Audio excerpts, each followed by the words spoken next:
Good evening. Illustrated stories for bedtime. Our story tonight is King Donkey Ears.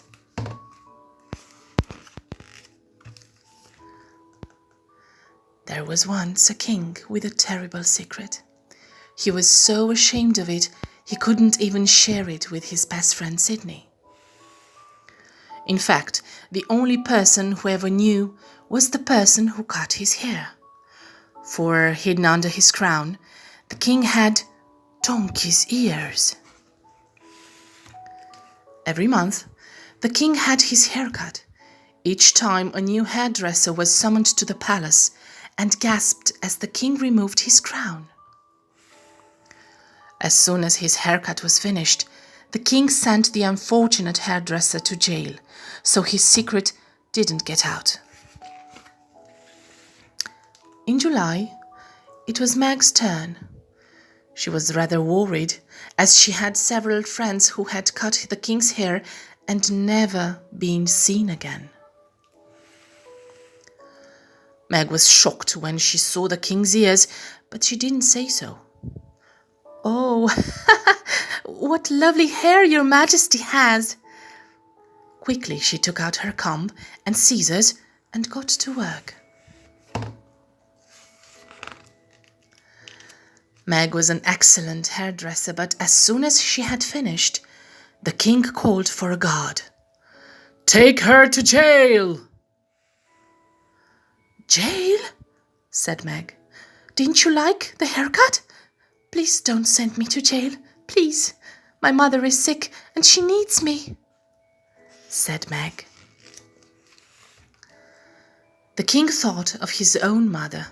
She would be horrified if he sent this poor girl to jail, leaving her mother to fend for herself.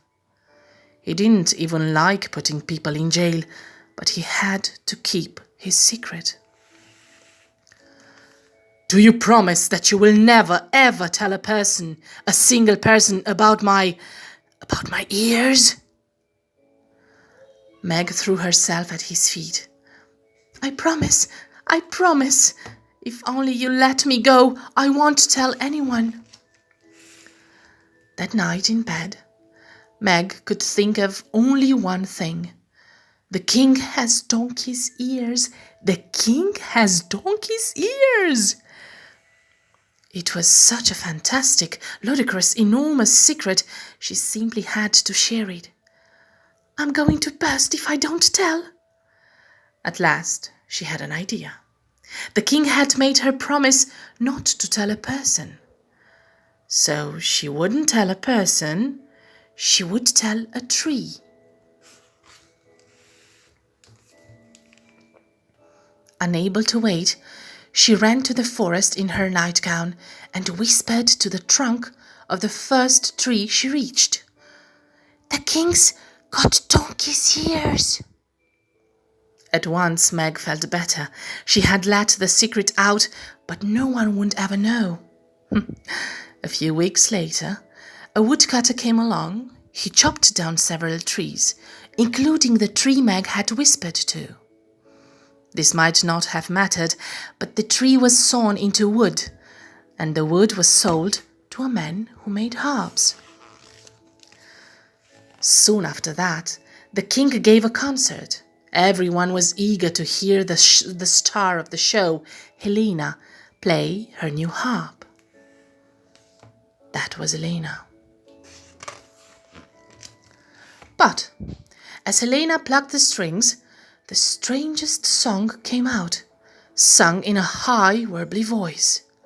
"The king has got donkey's ears. The king's got donkey's ears. The king has got donkey's ears." The king was so furious. He leaped from his throne. "You told my secret!" he roared at Meg. But the king's best friend came over. "Do you mean your ears?" said Sydney. "They're no secret. We all know." "And you don't mind?" asked the king. "Of course not," Sydney declared. No other kingdom has a king with such a remarkable feature. So the king let all the hairdressers out of jail that very day. And he learned to love his ears just as they were. Good night.